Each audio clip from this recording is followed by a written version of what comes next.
नमस्कार दोस्तों, मैं आदर्श स्टडी गेम विद आदर्श में आपका स्वागत करता हूं। दोस्तों, आरओ एआरओ वैकेंसी 2030 जिसका आप सब लोगों को बेसब्री से इंतजार है। उत्तर प्रदेश लोक सेवा आयोग द्वारा संपादित कराई जाने वाली यह ऐसी परीक्षा है जिसका सभी स्टूडेंट को बेसब्री से इंतजार रहता है, क्योंकि यह यूपीपीएससी की तरफ से सबसे बेहतरीन पोस्ट में से एक पोस्ट है। यूपीपीसीएस की टक्कर की पोस्ट है, जो कि यूपीपीसीएस से कम मेहनत में आपको मिल जाती है। इसलिए छात्रों को इस वैकेंसी का बहुत बेसब्री से इंतजार रहता है। तो मैं आपको बता दूं, एक आरटीआई के माध्यम से पता लगा है, उत्तर प्रदेश लोक सेवा आयोग में एक आरटीआई लगाई गई थी, जिसमें उत्तर प्रदेश लोक सेवा आयोग ने ये जानकारी दी कि लगभग समीक्षा अधिकारी के लगभग 400 से प्लस सीटें जो है खाली हैं, जिसको 2023 में भरी जानी है। यह वैकेंसी बहुत ही जल्द आने वाली है। इधर हम देख सकते हैं, यह वैकेंसी के बारे में थोड़ी डिटेल हम देख लेते हैं। क्या एग्जाम पैटर्न रहने वाला है, क्या एलिजिबिलिटीज़ हैं इसकी, सब कुछ जानकारी आपको इसी वीडियो में मिलेगी। आप अगर चैनल पर नए हो तो चैनल को लाइक और सब्सक्राइब जरूर करें। बात करते हैं, लोक सेवा आयोग द्वारा समीक्षा अधिकारी, सहायक समीक्षा अधिकारी लेखा की परीक्षा का आयोजन किया जाता है। यह पद क्रमशः सचिवालय, लोक सेवा आयोग और राज्य निर्वाचन आयोग, राजस्व परिषद आदि में होता है। आप यहीं से देख सकते हैं यह कितनी बेस्ट पोस्ट होती है। आपकी ड्यूटी जो होती है, आप अधिकारी बन के जाते हैं सचिवालय में, लोक सेवा आयोग में, राज्य निर्वाचन आयोग में और राजस्व परिषद जैसे डिपार्टमेंट में आप जाते हैं। तो आप समझ सकते हैं आप किस लेवल के जो है अधिकारी बनने जा रहे हैं इस वैकेंसी के माध्यम से। इसीलिए छात्रों को बेहद इंतजार रहता है इस वैकेंसी का। बात करते हैं इसकी योग्यता की, इसकी अर्हताएं देख लेते हैं क्या रहती हैं। योग्यताओं की बात करें तो किसी भी स्ट्रीम में आप स्नातक हों, आप बीए, बीएससी, बीटेक कुछ भी हों, आपकी ये शैक्षिक योग्यता है। आप स्नातक होने चाहिए, आप ग्रेजुएट होने चाहिए। इसमें कुछ विशेष पोस्ट होती है, जैसे अभी आपने यहाँ पर देखा था, जैसे यहाँ पर आपने देखा था कि जो है समीक्षा अधिकारी लेखा, ऐसे पदों के लिए आप यहाँ पर थोड़ा सा जो है विशेष पोस्ट होते हैं कुछ इसमें से, जिसमें आप वाणिज्य का मतलब ये है, जैसे आपने एमकॉम कर रखी है, कॉमर्स से आपने ग्रेजुएट हो रखा है, तो उसके लिए कुछ पोस्टें होती हैं, वो विशेष पोस्ट होती हैं। और दूसरा होता है लेखा कंप्यूटर के लिए आपका ओ लेवल होना चाहिए। ओ लेवल की डिग्री या इसके समतुल्य और भी जो कंप्यूटर्स डिग्री होती हैं वो भी इसके लिए जो है एलिजिबल होती हैं। ये विशेष पोस्ट के लिए है कि आप कुछ पोस्टें विशेष होती हैं जिसमें आप कॉमर्स से आप ग्रेजुएट हों और ओ लेवल आप हों, तो ऐसी विशेष पोस्टें होती हैं जिसके लिए होते हैं। बाकी आप भर सकते हैं, अगर इनमें से कोई आप नहीं भी हैं तो इन पोस्टों के लिए आप अप्लाई नहीं कर सकते। बाकी सभी पोस्टें जो होती हैं उसके लिए आप अप्लाई कर सकते हैं अगर आप स्नातक हैं किसी भी स्ट्रीम में। बात करते हैं आयु वर्ष की, तो 21 से 40 वर्ष के अभ्यर्थी इसका आवेदन कर सकते हैं। ओबीसी को 3 वर्ष की छूट दी जाती है, एससी एसटी को 5 वर्ष की छूट दी जाती है, एक्स सर्विसमैन जो होते हैं उनको भी 5 वर्ष की छूट दी जाती है। और बात करें जो विकलांग होते हैं उनको 15 वर्ष की छूट दी जाती है। ये बहुत बड़ी छूट दी जाती है उनको, अगर विकलांग हैं आप तो आपको 15 वर्ष की छूट दी जाती है। आगे बात करते हैं इसका एग्जाम पैटर्न कैसा रहता है। देखिए, जो एग्जाम पैटर्न होता है इसका, यूपीपीएससी इसका कंडक्ट कराती है एग्जाम। ये आरओ की जो होता है इसका प्री एग्जाम होता है। प्री एग्जाम आपको बता दें, प्री एग्जाम बहुविकल्पीय प्रकार का होता है। यूपीपीएससी आरओ प्री की परीक्षा 2 पेपर होते हैं। इसके 2 पेपर होते हैं। पहला पेपर सामान्य अध्ययन का होता है और दूसरा पेपर हिंदी का होता है।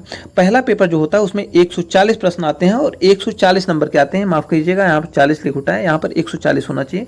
140 नंबर का होता है, जिसके लिए आपको 2 घंटे का समय मिलता है। 120 मिनट में आपको 140 प्रश्न जीएस के करने होते हैं। दूसरा पेपर इसका जो होता है 60 प्रश्न होते हैं, 60 मिनट आपको टाइम दिया जाता है।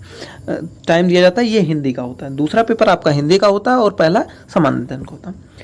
इधर यहाँ पर हम देख सकते हैं कि पेपर की बात करें, पेपर 1 सामान्य अध्ययन, कुल 40 सवाल, 140 अंक के, 120 मिनट टाइम। दूसरा पेपर आपका 60 प्रश्न, 60 मिनट का और 60 अंक का होता है। ये हिंदी का होता है। कुल 200 अंक के होते हैं और 200 क्वेश्चन भी होते हैं और 200 अंक के होते हैं। बात करते हैं इसके मेंस का। आप प्री जब क्वालिफाई हो जाएंगे तो इसका मेंस कराया जाता है। मेंस इसका जो होता है यूपीपीएससी आरओ मेंस की परीक्षा बहुविकल्पी प्लस लिखने दोनों में होती है। लिखित भी होती है और बहुविकल्पी होती है। लिखित क्या होती है वो भी मैं आपको बता देता हूँ। यूपीपीएससी आरओ मेंस की पूरी परीक्षा के 3 विषय से प्रश्न पूछे जाते हैं। इसको 3 भागों में हम देख सकते हैं। जो पेपर फर्स्ट होता है, पेपर फर्स्ट की बात करें तो पेपर फर्स्ट की बात करें तो कुल 120 प्रश्न होते हैं, 120 नंबर के होते हैं, 120 मिनट टाइम दिया जाता है। सामान्य अध्ययन जैसे आपका प्री में होता है, सेम वही पैटर्न है। पेपर 2 हिंदी होता है जिसमें 2 भाग होते हैं। पेपर 1 खंड 1 खंड 2। खंड 1 की बात करें तो इसमें पारंपरिक जो है होता है हिंदी है, उसमें 100 प्रश्न होते हैं, 100 नंबर के। आपको 150 मिनट का टाइम दिया जाता है, मतलब 2.5 घंटे का समय होता है। दूसरा क्या होता है, सामान्य शब्दावली हिंदी की होती है जिसमें 60 प्रश्न होते हैं, 60 मिनट का, और यहाँ पर 30 मिनट का टाइम दिया जाता है और 60 अंक का होता है। 60 प्रश्न 60 अंक के 30 मिनट का टाइम दिया जाता है। ये सामान्य हिंदी शब्दावली पे होता है।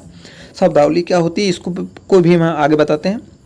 आगे बात करते हैं तीसरा पेपर इसका जो होता है, ये पेपर 2 हो गया। पेपर 3 आपका हिंदी निबंध होता है जिसमें आपका 40-40 नंबर के 3 निबंध होते हैं। 3 निबंध होते हैं जो कि 120 नंबर के होते हैं और आपको 3 घंटे का समय इसमें दिया जाता है। अब बात करते हैं निबंध का जो विषय रहता है। इसमें निबंध के 3 जो मैंने बताए 40-40 अंक के रहते हैं और 60 जो है ये रहता है साहित्यिक और सांस्कृतिक, सामाजिक क्षेत्र एवं राजनीतिक क्षेत्र पर रहता है पहला, जो 40 अंक का रहता है और 60 शब्द में लिखना रहता है। दूसरा क्या होता है, विज्ञान, पारिस्थितिकी और प्रौद्योगिकी, आर्थिक क्षेत्र, कृषि और वाणिज्य पर 40 अंक का होता है और इसमें शब्द सीमा 60 रहती है। और तीसरा होता है राष्ट्रीय और अंतर्राष्ट्रीय घटनाएं, प्राकृतिक आपदाएं, पृथ्वी की ठोकर, चक्रवात, भूकंप, बाढ़, सूखा आदि राष्ट्रीय विभाग की योजनाएं। 40 अंक का ये भी होता है। इसमें भी जो है आपके कुल मिला के 60 शब्द सीमा रहती है। यहाँ पर आप पाठ्यक्रम देख सकते हैं। प्री का यहाँ पर दिया है, सामान्य विज्ञान, सामान्य इतिहास, यहाँ पर आप देख सकते हैं, स्क्रीनशॉट भी ले सकते हैं। हिंदी की बात करें, प्री में जो हिंदी पूछी जाती है इसमें ज़्यादा रस छंद अलंकार नहीं रहता, आपका विलोम रहता है, वाक्य शुद्धि रहते हैं, अनेक शब्दों के लिए एक शब्द रहता है, तद्भव तत्सम रहता है, विशेषण विशेष रहता है, परवाची, मतलब हिंदी शब्दावली पे आधारित ही प्री में हिंदी पूछी जाती है। बाकी और कुछ नहीं पूछा जाता है। इसके जैसे संधि हुआ आपका या वर्णमाला हुआ, ये सब, या रस छंद अलंकार, ये सब नहीं पूछे जाते हैं, बस ये हिंदी शब्दावली पे पूछी जाती है। ये आपके प्री का जो सिलेबस है हिंदी का। बाकी बात करते हैं, इधर आप मेंस में देख सकते हैं, ये सब मैंने आपको बता ही दिया। बाकी इधर देख सकते हैं कि यहाँ पर पत्राचार पे है, परिभाषित शब्दावली पे है, शब्दावली यही है। बाकी आप हिंदी का मेंस का सिलेबस यहाँ पर देख सकते हैं, जो भी परंपरागत में क्या रहता है देखिए, शीर्षक, सारांश, 3 रेखांकित शब्द, किस प्रकार नंबर डिस्ट्रीब्यूशन रहता है वो भी यहाँ पर लिखा गया है, देख लिया, आप स्क्रीनशॉट ले सकते हैं। सामान्य हिंदी व्याकरण खंड 2 में होता है, विलोम, शब्द, वाक्य शुद्धि, इसमें जो आधे घंटे का समय मिलता है वही पूछा जाता है। इसमें मैंने आपको बता दिया। हिंदी निबंध लेखन में आपको बता दिया 3 घंटे का समय मिलता है। वीडियो के अंत तक बने रहने के लिए धन्यवाद।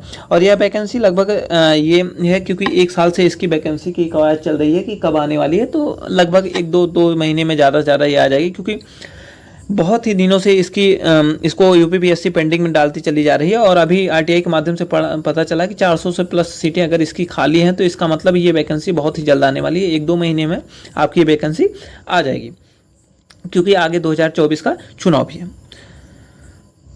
वीडियो में बने रहने के लिए धन्यवाद।